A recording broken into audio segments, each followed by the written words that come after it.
और सीधे आपको लिए चलेंगे प्रियंका गांधी। इस वक्त कोर्सेज को लगवाने के बावजूद भी इतना बोझ आ रहा है कि संभला नहीं जा रहा है। तो इतनी इतनी भयावह स्थिति है इस समय। हम सबको, पूरे देश को एकजुट होकर इस स्थिति का सामना करना पड़ेगा।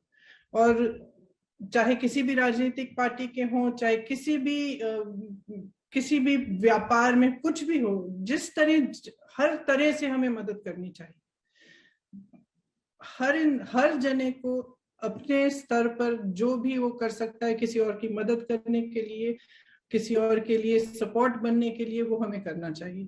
तो मैं तो सबसे पहले तो धन्यवाद देना चाहती हूँ कि जितने भी डॉक्टर्स हैं, नर्सेज हैं, जो दिन रात काम कर रहे हैं, उनकी भी परिस्थितियां बहुत ही मुश्किल हैं। उनके परिवार भी उनके बारे में बहुत ही वरिड होंगे। और मैं सबसे पहले तो उनको धन्यवाद देना चाहती हूँ, और उन सबको धन्यवाद देना चाहती हूँ जो आज फ्रंट लाइंस पे इस देश के लिए लड़ रहे हैं। और मैं देशवासियों को कहना चाहती हूँ कि हम सब आपके साथ हैं। इस लड़ाई में हम इकट्ठे हैं, साथ हैं, और हम पूरी तरह से जो भी कर सकते हैं आपकी मदद करने के लिए मौजूद हैं। हौसला रखिए। सबके सामने एक बहुत बड़ा संकट है। इस समय जितना पॉजिटिव रह सकते हैं, जितना हम एक दूसरे को मदद कर सकते हैं, अपने परिवार के सदस्यों को जितना हम हौसला दे सकते हैं, उतना ही अच्छा रहेगा सबके लिए। और ऐसे ही हम इस महामारी का सामना कर सकेंगे। मैम, ये पहली वेव जो है वो पहली वेव जो निकल के गई और अब दूसरी वेव जो आई है ये और ज्यादा घातक है। मौत का आंकड़ा बढ़ रहा है, लगातार 2.5 लाख 3 लाख तक जो है केसेस पहुंच रहे हैं और डबल अटैक कर रहा है। ये वायरस तो तैयार होके आया है। क्या लगता है आपको कि सरकार की तैयारी नहीं रही, या जो हम डिफेंस अपना नहीं नहीं जो रख पाए, और स्थिति आज इस तरीके की है कि लोगों को बिना ऑक्सीजन के सड़क पर बैठना पड़ रहा है, एम्बुलेंस के अंदर लोगों की मौत हो रही है, दहलीज तक पहुंच के अस्पताल की वो लोगों को इलाज नहीं मिल पा।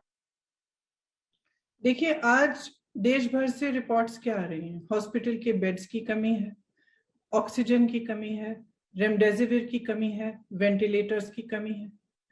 सब जगह से यही रिपोर्ट्स आ रही हैं।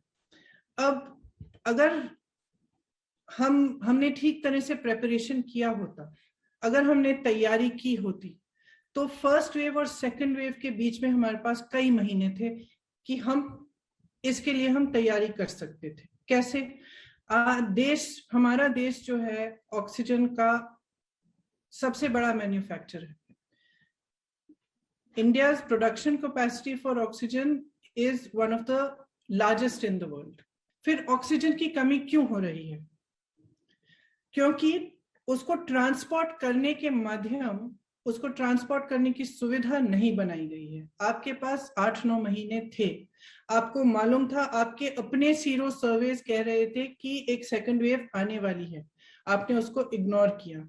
आपके पास समय था, आप ये सुविधा बनवा सकते थे, वॉर फुटिंग पर करा सकते थे। आज स्थिति ये है कि हिंदुस्तान में मात्र 2000 ऐसी ट्रकें हैं जो ऑक्सीजन को ट्रांसपोर्ट कर सकती हैं।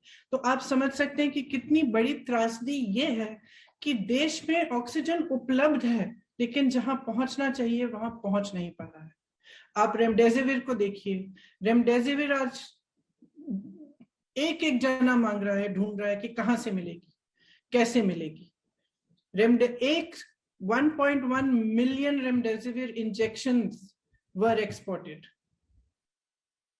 1.1 मिलियन रेमडेसिविर के इंजेक्शन का निर्यात हुआ है हिंदुस्तान से पिछले 6 महीनों में, और आज हमारे पास कमी है। आप वैक्सीन को लीजिए। सरकार ने 6 करोड़ वैक्सीन एक्सपोर्ट की हैं पिछले 6 महीने में। ज्यादा पिछले 6 महीने में नहीं, जनवरी से लेकर मार्च तक 6 करोड़ एक्सपोर्ट हुई हैं हमारे हिंदुस्तान से वैक्सीन। और उसी समय में 3 से 4 करोड़ हिंदुस्तानियों को वैक्सीन दी आपने। तो आपने हिंदुस्तानियों को पहले क्यों नहीं रखा? आपने उनको प्राथमिकता क्यों नहीं दी? अपने पीआर में आप पड़े रहे। और हमें हर रोज टीवी पे दिख रहा था कि मॉरिशस जा रही है, नेपाल जा रही है वैक्सीन। आपने 6 करोड़ वैक्सीन एक्सपोर्ट की, और हिंदुस्तानी लोगों को आपने 3 से 4 करोड़ तक उसी समय में आपने सिर्फ उतना वैक्सीन दिया। आज वैक्सीन की कमी है, तो वैक्सीन की कमी किस लिए हो रही है? Bad planning. रेमडेसिविर की कमी किस लिए है? बैड प्लानिंग या नो प्लानिंग। ऑक्सीजन की कमी किस लिए? कोई स्ट्रैटेजी नहीं। बेड्स, आपको मालूम था कि ये दोबारा वेव आएगा, तो आप टेम्पररी बेड्स क्यों नहीं बनवाए? आपने अपने अस्पतालों में सुविधा क्यों नहीं बढ़ाई? आपने फोकस क्यों नहीं किया इन चीजों पे? तो ये तो एकदम सरकार का ही फेलियर है। और किस चीज में व्यस्त हैं आज भी? आज भी चुनाव प्रचार में व्यस्त हैं, स्टेज पे जाकर हंस रहे हैं। मैम यही बात, जहां से भी रिपोर्ट आ रही है, लोग रो रहे हैं, लोग रो रहे हैं, लोग चिल्ला रहे हैं, चीख रहे हैं, जैसे आपने कहा कि हमारी मदद करिए, कहीं ना कहीं से हमें दवाइयां दिलवाइए, ऑक्सीजन दिलवाइए, बेड दिलवाइए। और आप बड़ी बड़ी रैलियों में जाकर हंस रहे हैं। हंस कैसे सकते हैं?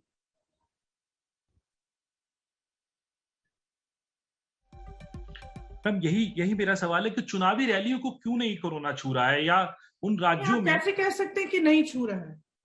कोई जाके चुनावी रैलियों में टेस्ट करा रहा है? कोई चेक कर रहा है कि इतनी बड़ी भीड़ इकट्ठी हो रही है, 40,000 लोग, 30,000 लोग इकट्ठे हो रहे हैं, आपने अभी तक नहीं किया, अब तो करिए, अब तो रोकिए। जब ये संक्रमण इतना बढ़ गया है, आप यूपी के आंकड़े देखिए, 4 तारीख या 5 तारीख से 16 तारीख तक 7 गुना संक्रमण बढ़े हैं। तो इसी तरह से पूरे देश में बढ़ रहे हैं, और जब इतना बढ़ रहा है तब तो रुक जाइए ना। उत्तर प्रदेश के अंदर लगातार आंकड़े बढ़ रहे हैं, जबकि टेस्ट की संख्या नहीं बढ़ी है। और सबसे ज्यादा जो अभी हम असेसमेंट लगती है, वो ये लगती है कि पहली वेव में ये संक्रमण, ये वायरस सिटीज में था, आज ये देहात तक पहुंच गया है। शायद ही कोई ऐसा जिला बचा है उत्तर प्रदेश का जहां से नंबर्स ना बढ़ रहे हों, और टेस्टिंग ना होने की बात, एडमिशन ना होने की बात और ऑक्सीजन ना होने की बात सामने आ रही हो। तैयारियों को कैसे देखती हैं आप उत्तर प्रदेश सरकार की, और उनके दावों को कैसे देखती हैं? तो वो कह रहे हैं कि हम लोग टेस्टिंग बढ़ा रहे हैं, पूरी तरीके से सरकार मुस्तैद है। देखिए, उनके दावों के बारे में तो कम ही बोला जाए, क्योंकि उन्हीं का जो सीरो सर्वे है उसके मुताबिक, जो अक्टूबर नवंबर के समय का सीरो सर्वे है, उसके मुताबिक 5 करोड़ लोगों को तकरीबन, उन्होंने कहा था 5 करोड़ लोग कांटेक्ट आए हैं, इस वायरस के कांटेक्ट में आए हैं उस समय। और उन्होंने रिकमेंडेशन दिया था कि टेस्टिंग आप एकदम रैंप अप कर लीजिए, ज्यादा से ज्यादा बढ़ा दीजिए। सरकार, यूपी सरकार ने क्या किया? यूपी सरकार ने 70% एंटीजन टेस्टिंग शुरू की। मतलब है कि जो एक्चुअल टेस्ट है, जो आरटीपीसीआर का टेस्ट है, वो सिर्फ 30% हो रहा है आज यूपी में।